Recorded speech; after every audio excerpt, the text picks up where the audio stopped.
I wanted to start off by saying congratulations on the brand new single. We've played it a couple of times on our show and we've been getting really great feedback, so congratulations. That's awesome to hear, man. Yeah, thank you very much for giving it a play.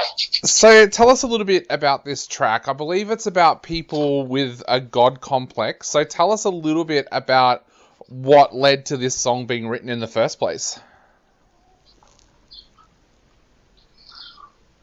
You're up, Clive. I'm up, yeah, righto. It just comes down to really like when lockdowns were first really happening and just that anger and frustration of being, locked away in your bedroom and not being able to really do anything. And then you're sort of seeing how toxic people are becoming, especially online and stuff like that. And just, it really made me think about it. And I just started basically writing pen to paper, and then that's how Nazareth was born. Nick, was it a pretty quick song for you to write? Was it a track that seemed to flow when you first started to sit down and work on it? Yes and no. Like, there was a few parts that really stuck well, but then I think it's like mainly like the second half of the song, I was really back and forth. Like a few times where I just sort of wrote it out and I was like, yeah, this sounds cool. And then I'd listen back to it like a couple of days later and I was like, I don't like this anymore. Rip it up, start again. So I'd say, yeah, it's reasonably quick, but not as quick as I wanted it to be. Matt, what were your first thoughts when this track came to you about such an important topic? I guess it was something that a lot of people were experiencing at the time. Yeah, I loved it that it was such like a personal experience, like written from such a personal experience, but it still has that ability to sort of, transpose itself into everyone's lives. Like, it's not written too directly that it's hard to connect with. Yep. I think it was done really well. I guess this is a question for both of you. Matt, I'll get your opinion first, but what's this time period been like for you guys being in a band? I mean, I know it's taken a big financial toll on everybody, but how about mentally and emotionally? How have you coped with the lockdowns and everything?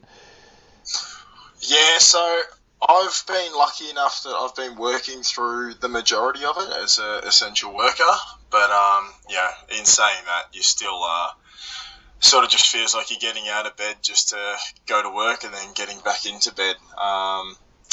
But yeah, this knowing that we had something to be working towards as a band, even though it was on hold for quite a while, has sort of kept us going. We all stayed in really close contact with each other online, and yeah, we're all, except for Nathan, we're all regional Victoria, so once it did start opening up, we caught up pretty quick and then went back into lockdown. But yeah, we've definitely tried to keep the lines of communication open with each other, because we're basically five best mates, so we're all trying to be there for each other when we can. Nicholas, what was it like for you during this time period? It was it was definitely tough, I have to admit, but as Matt said, like, we were fortunate enough to be able to keep working through. Like, we were never out of work the whole time, so it was sort of something to keep us by. But I sort of just get through work from Monday to Friday, and I look forward to the weekend to either play shows or practice and all that, and to not have that sort of outlet on a weekend, it was definitely really hard. And you get up every morning and it's like, well, I've really got nothing to look forward to for the weekend. So like, I ended up just working weekends as well, just to try and keep busy, because I couldn't stand being inside locked up. Like, it drove me insane. So lots of hours put into Call of Duty. Yeah.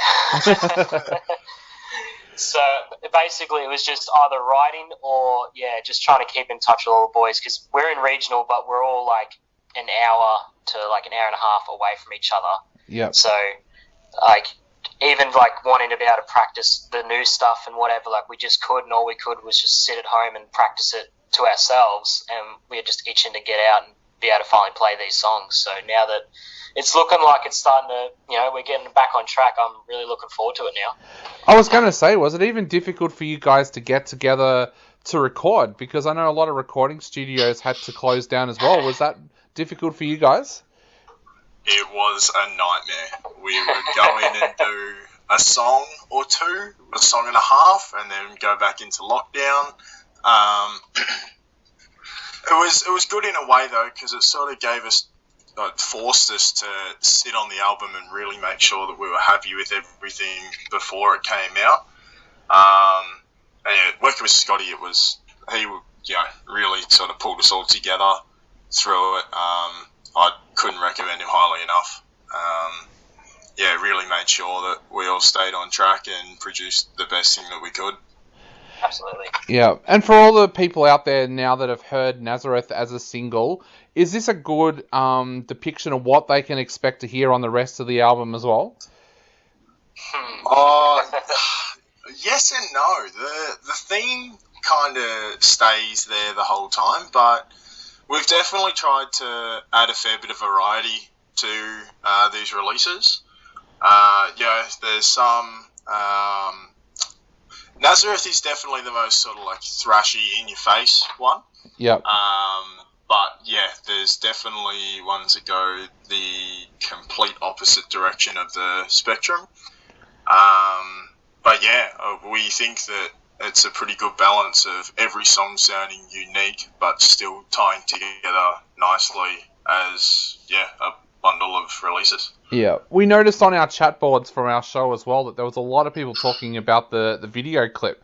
Tell us a little bit about the video clip and how that all came together, because it's an animated clip and it looks sensational. So the video clip came together. We approached Sabian from Atlvs as well, because he did our previous video for Sorrow.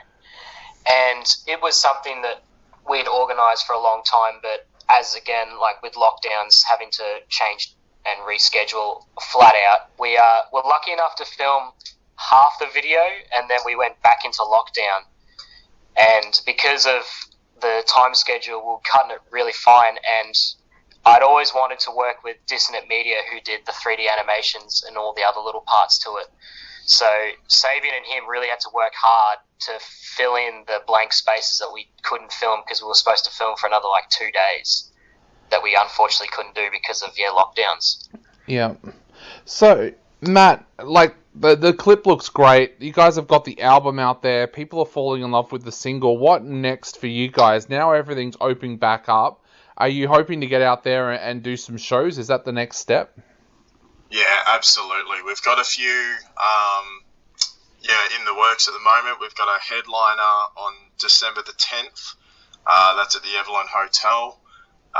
We've got a regional show with Mirrors and Earthcaller coming up, and then we've recently announced a tour starting mid-February that's basically doing the whole East Coast and Adelaide. We're going to be sprinkling some more releases in between all of that. Just keep your eyes out. We're definitely not slowing up anytime soon. And Nicholas, this is a question we've been asking a lot of people on our show recently, but how can our listeners help you guys out at the moment? It's a little while before you can do shows, so how can our listeners help you guys out financially at the moment? Your listeners can help us out by jumping across to our Big Cartel. We've got some merch up there at the moment with much more to come. We sort of been planning on doing merch releases with every sort of single that we're dropping, so there'll be definitely plenty of merch that you guys can pick up. So that'll be atlas.bigcartel.com.